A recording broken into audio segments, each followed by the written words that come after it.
Hello, cosmonaut. Today we are going to be exploring what Reddit ask waiters of Reddit. What? Well, this is going horribly. Dates have you witnessed? Answer 1. Not my table. I just happened to be at the right place at the right time. This pretty, well-dressed woman was stumbling in my direction, so I moved forward to see if she needed directions to the bathroom. Before I could reach her, one of our attractive male managers walked out of the coat closet right as she was walking in front of it. It all happened wicked fast. She kind of stumbled into the closet and pulled him in with her, shutting the door. I didn't know what to make of it, so after a minute I went to investigate, opening the door at the same time as the bewildered manager was reaching for it, trying to show the now sniffling woman out. She was pretty upset and intoxicated, and he was trying to escape, but what he gathered was that she was on a date with her long-term boyfriend. This was an expensive steakhouse and they were celebrating some kind of milestone, so she was convinced he would propose. When it didn't happen, she stormed out, didn't even tell the guy why she was upset. He was all kinds of confused too until he went to go look for her when she didn't come back to the table. As a server, you see a lot of bad dates, couples arguing, and instances of someone being stood up. His one stuck with me. Answer 2. Not a waiter, but witnessed absolutely mind-bending date. Guy brought his girlfriend and a couple of her girlfriends to an Irish pub for St. Paddy's Day. They racked up a decent bill of $150. He makes an excuse of some sort and the table gets noticeably tense. The flustered GF paid cash on the table and went to the bathroom while the rest of the group collected their things to leave amid a pretty chaotic St. Paddy's celebration. She came back and the money was missing. The waitstaff came to collect the bill and she starts freaking out. The BF is loudly swearing he doesn't know what happened to the money. The staff is understandably concerned about how the check is being paid. The manager comes over. The entire packed pub witnessed the commotion. Her friends are super embarrassed. The GF is crying as it was a lot of money to her, and the guy was freaking out about where the money was and why wasn't she paying the bill. The staff confronts him about the bill, and he screams at her using her name over and over to not let them get away with harassing him. While he's restrained by a bar back, another waiter searches the BF's pants pockets and finds the $150. They call the cops on the BF and drag him out while he is thrashing about. The girl is a trembling, crying mess, and the friends are shell-shocked. But the staff switches. They console her. One of the waitresses sits with her, and several of the patrons pitched in to cover her bill. Soon, other patrons are also consoling her and offering support. Her remaining group stayed for another hour or so after the cops came, getting to experience the kindness of strangers. But she had an uncommon name, and whenever I hear it now, I still hear that scumbag yelling it out over the packed pub. Answer 3. As one of the closers, if anyone came in between 9:30, no big deal, but I'd make it obvious we were closing at 10 p.m. Anyone in after 9:30 p.m., I'd tell them kitchen closed in 15 minutes, and after 9:40, I'd just tell everyone it was to go only. The managers didn't like this, but I'm the first to greet the people and I'm doing all the work in that last hour. I'm the captain now. Vibes LOL. So a nicely dressed guy comes in at 8:45, asks for a table for 2, declines anything but water till his date arrives. I did what I could to stay busy, but after 45 minutes and now it being 30 minutes to close, I approached and warned him the kitchen closes in 15, and he said his person was walking in. A woman in yoga clothes walks up and flips down opposite him, never looking up from her phone.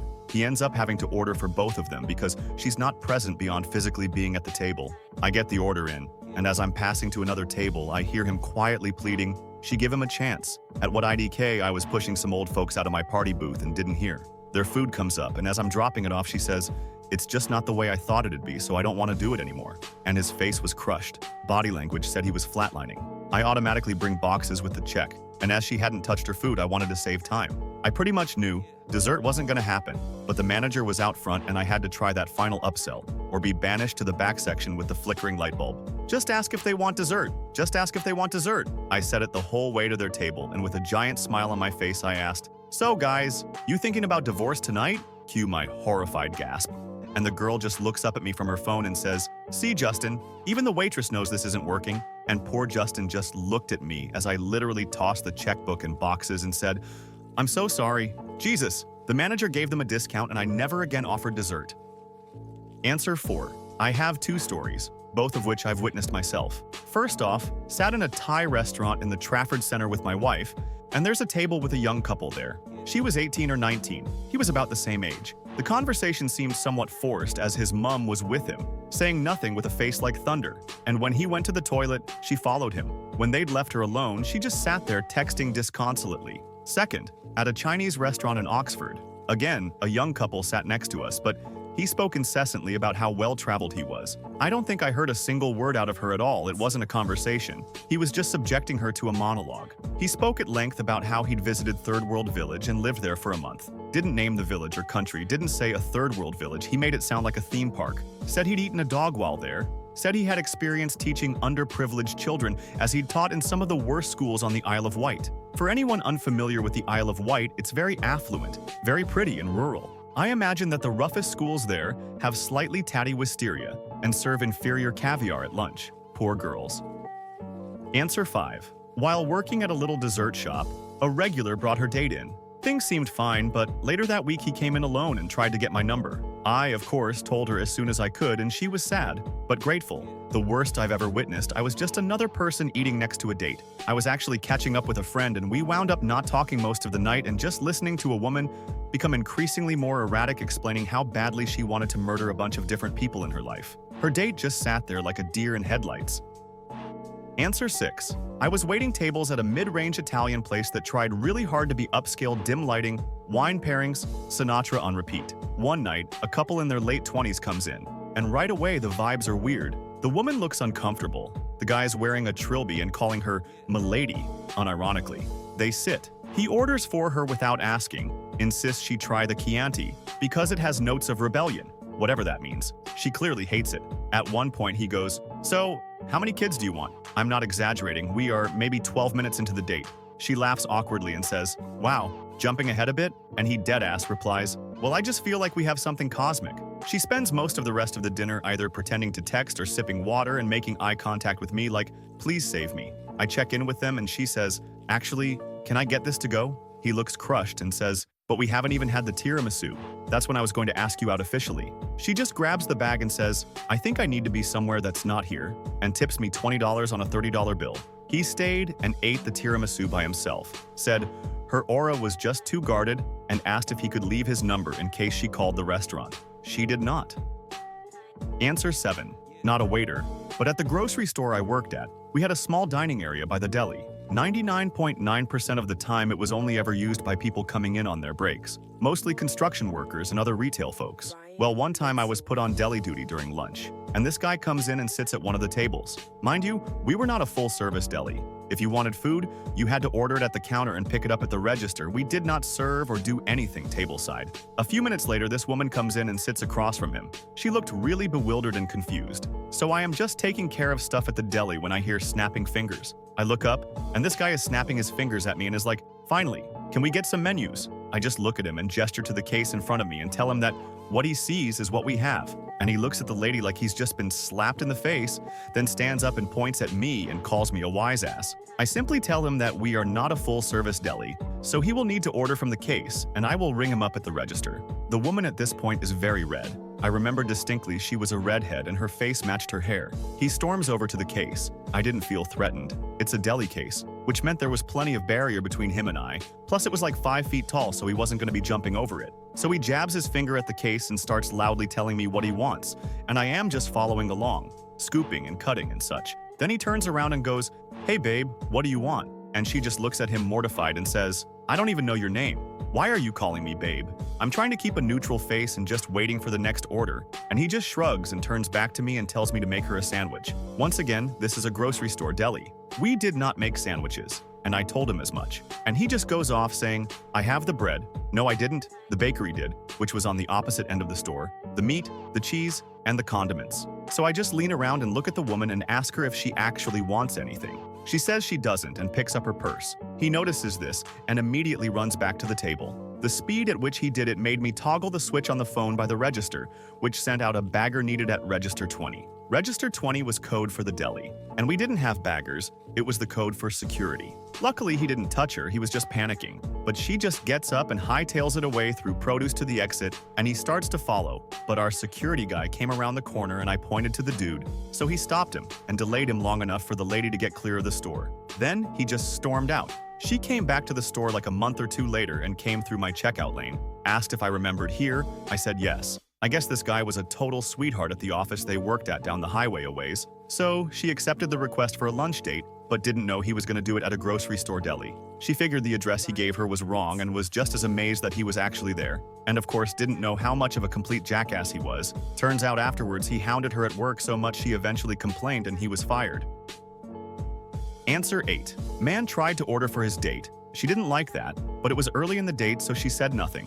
He ordered an expensive appetizer that she didn't want, only he ate it. She looked not impressed but still seemed to be trying to feign interest. Came time to order dinner and he tried to order for her something expensive, surf and turf. She said no thank you. She was a vegetarian, something established before the date, and wanted the vegetarian dish. He didn't back down and insisted she have the surf and turf. She again said no, she wouldn't eat it. He countered with, he could afford it so why not? She left. Answer 9. Former waiter here. The sheer number of dates I saw that were just one person going on and on and on about themselves and not asking the other person there a single question was mind-blowing. But I think the worst one I ever saw was when a guy asked the person he was with to quickly run lines with him for an audition he wanted to do. I think he thought it was some kind of flex, like he would be impressing his date by slipping in his amazing acting skills before their food arrived. Not surprisingly, perhaps, his acting skills were not so amazing. And then he said, "What did you think?" And instead of waiting for the answer, started explaining the brilliance behind some of his acting choices while his date was forced to half-heartedly nod along and praise the performance. It was so painfully awkward. Answer 10. Was at a sports bar to watch our city's Major League Soccer team for an away game against our biggest rival. Bar was packed with home team fans in full gear. There was one table with a large family at it that was clearly there just for a meal and had no idea what was happening. They didn't care about the game. At this table was a child, maybe 12 years old. Every 30 seconds, this kid would start screaming cheers for our rival team and screaming about how much our team sucked. They were clearly doing this to try and kill the vibe and piss everyone off. Their parents and the other 10 people at their table did nothing to stop this. This went on for so long that people started throwing food at them, one of my friends dipped a wadded-up napkin in marinara sauce and pelted the kid right in the face. Shortly after, the bar management made them pay and leave. And as they walked out, everyone was cheering and yelling at them to go fuck themselves and throwing shit at them. Control your kids, folks. Answer 11. Not exactly on prompt, but I've got 2 stories of my sister that you might enjoy. I take my sister out to lunch one time at an expensive pizza place, and we are having a nice time when she has to go to the restroom. Well, a really long time passes, and I've heard a lot of horror stories about women that abandon a date and leave when they go to the restroom. But them I'm like, but this is my sister, so it's not even a date. Also, I'm her only ride home, so she clearly isn't going to leave. About 30 minutes later, she finally exits the restroom and tells me how she took a big dump. I tell her that's gross, and I wish she never told me that. I haven't taken her to lunch since then, and hope she would do better if she actually goes out with a guy. Last year, she has a new BF no one has ever met and has him on call at our big family lunch. All my brothers and their girls' friends and kids are there, and my sister and her BF. Technically, I'm busy entertaining my nieces and playing games and laughing with them, and my sister's BF is trying to be nice and make a good impression with my brothers and my grandmother. At one point when the food is ready, we're all called to the table, and while we're socializing, I am asked what I think about her new BF. I have a hilarious idea, so I pull up the phone call from Taken 2008. The speech is as follows for those uninitiated. I don't know who you are. I don't know what you want. If you are looking for ransom, I can tell you I don't have money. But what I do have are a very particular set of skills. Skills I have acquired over a very long career. Skills that make me a nightmare for people like you. If you let my daughter go now, that'll be the end of it. I will not look for you. I will not pursue you. But if you don't, I will look for you, I will find you, and I will kill you. Except I replaced daughter with sister, and everyone laughed. The boyfriend did not. I think he will treat her well. He better. Hey you, subscribe for more histories. Answer 12. Not a waiter, but we were sitting next to a couple in a small, intimate restaurant setting. Close enough to hear some of their conversation, but not all. They were obviously on a first date, as we could hear the usual back and forth questions about one another. Appetizers came and they ate while chatting, and then while they were waiting for the main course, the conversation became a little one-sided. From the male, there was no shouting, no raised voices, but all of a sudden she stood up, grabbed her handbag, and just walked out the restaurant. A few minutes later, we saw her getting into an Uber. The dude looked around awkwardly, called the server, paid the bill, and then left about 5 minutes later. Answer 13. Pickleball girlfriend told me her worst date ever. I will bullet point a long story. Guy pesters her to go out to dinner. She finally relents. Meal goes on way too long as he proceeds to down, drink after drink. Oh, and the dream date forgot his wallet. So she paid? She is waiting for him at the landing after a painfully long date. Watching him get ossified, proceeds to do an America's Funniest Videos tumble and bashes himself bloody. She, wanting just get out of the date and leave, is now compelled to drive him to the hospital. So being a decent human, she is waiting outside his room for hours as he is being tended to or waiting to be served in the ER. He is passed out when she decides to go into his room, so she sits down. And finally he wakes from his stupor and upon seeing her belligerently yells, "What are you doing here?" The coup de grace was weeks later. He wants to go out again. He even remembered that he didn't pay for dinner, and my friend declines to go out again, but he insists on giving her money. Her instincts probably thought he was pulling a George Costanza, and she said, "Just send me a check." It bounced. Answer 14. I worked fine dining for a while. There was a regular that used to come in with high-end escorts. Not judging, he was very particular about where they sat, out of the way, and genuinely seemed to enjoy their company and wanted to have a pleasant evening. 2 evenings stand out. One evening, he was very insistent that the lady have what she wants, and when he got up to step out for a call, she ordered one of the most expensive bottles on the wine list. It was a new server who didn't know what was what, so she brought it, opened it, poured it, and the woman slugged a flute's worth in a single gulp and gestured for more. When he got back to the table, he realized he'd been hustled for $1,000 in champagne. Another night, he was in with another woman. The night went well until he asked to have the valet bring his car around. This was the norm. They hustled out the front into a waiting car and drove off. Well, this particular night, the valet locked the doors with the key in the ignition and the car running. We had to deal with a service for just this sort of problem, but it would still be a short wait. There was a small bar, and the manager offered them a drink while they waited. He was polite, but clearly nervous to be sitting in plain sight. Anyway, this was the night we learned he was married. His college-age daughter wandered in with a date for a drink. Never been so happy to pull a bar shift. Answer 15. Bartender here. First date. Guys shows up first, orders a bottle of wine for them to share. His date arrives and doesn't drink wine, which he tries to convince her to do anyway because he ordered the good stuff. We are a small cocktail bar. He only had 3 choices, which were red, white, or sparkling. About 10 minutes in, I hear him asking about her tattoo. She says, "It's Celtic." He says, "It's pronounced Celtic." And about 10 minutes after that, he flags me down to ask me, "Do you think chicks should be cops?" To which I respond, "If you're asking me if women can be employed as law enforcement officers, I don't even know what to tell you." And about 10 minutes after that, she was gone, and he was there alone with his bottle of wine and terrible attitude. Hey you, if you enjoying the video, subscribe for more histories. Answer 17. I wasn't the waiter. I was the date. I was out with a girl I'd known for 12 years, but had only recently started dating. What I thought was a dream come true was a terrible nightmare. She lived in NY and I lived in LA. When Hurricane Sandy was heading to the city, I offered to buy her a ticket to LA. She declined. A bit later, we were in NYC together at an upscale bar. She spent the entire date yelling at me for not coming to see her during the hurricane. It was absolutely insane that she thought an airline was going to fly me into a hurricane zone. And if one did, why would I fly into a hurricane if she didn't want to fly out of one? I was completely defeated, dejected, and embarrassed, just getting yelled at until the bar was closing by a girl I thought could be the one. When the bartender brought the bill, he gave me a nod, and I noticed he comped my drinks, so at least I got a discount for the tirade. We didn't last much longer. Years later, she called me to confess that she had gone off her meds, and I didn't deserve that abuse or any of the other things she said did in the roughly 5 weeks the relationship played out. That was enough for today, Cosmonaut. I'll wait for you in the next travel.